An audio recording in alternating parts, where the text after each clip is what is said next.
মামা কি করলে ওটা?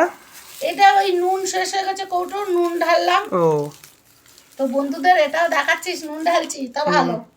আজকে কি করলে রান্না? আজকে রান্না হয়েছে, দুবার ভাত করেছি বন্ধুরা। মাছ করেছো তো জানি। হ্যাঁ, মাছ করেছি। কি মাছ এটা? গরম ভাত এখন করলাম, এই যে ধোঁয়া উঠছে।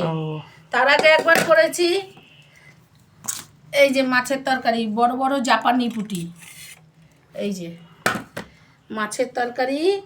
হেভি লাগে দেখতে। হ্যাঁ, আর আর এটা এটা কি? হচ্ছে কাতলা মাছের তেল, এই যে। তো সকালে 11টার সময় একবার ভাত করেছি, আপনাদের দাদা ভাইকে খেতে দিলাম, সে কাজে বেরিয়ে গেল খেয়েটে। আবার এখন ভাত করলাম, এবার আমরা গরম গরম খাবো। আচ্ছা, তেলটা কি দিয়ে করেছো? তেলটা বেগুন আর পেঁয়াজ কালি, পেঁয়াজ দিয়ে টমেটো দিয়ে করেছি।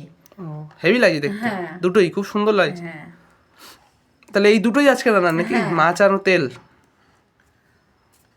হ্যাঁ, যেটা আমি বলছি, বন্ধুদের বলি একটা কথা। তো বন্ধুরা অনেকে কমেন্ট করে, দিদি ভাই কেউ বলে ঝাল খাই, কেউ বলে এত সুন্দর লাল হয় না। লাল হয় অনেক সময়তে পাকা টমেটো দিই আর লঙ্কা বেটেও দিই, তার জন্য কালারটা এরকম হয়। তো ঝাল খাই, আমরা একটু ঝাল খাই। তারপরে কাঁচা লঙ্কা গোটাও দিই তরকারিতে।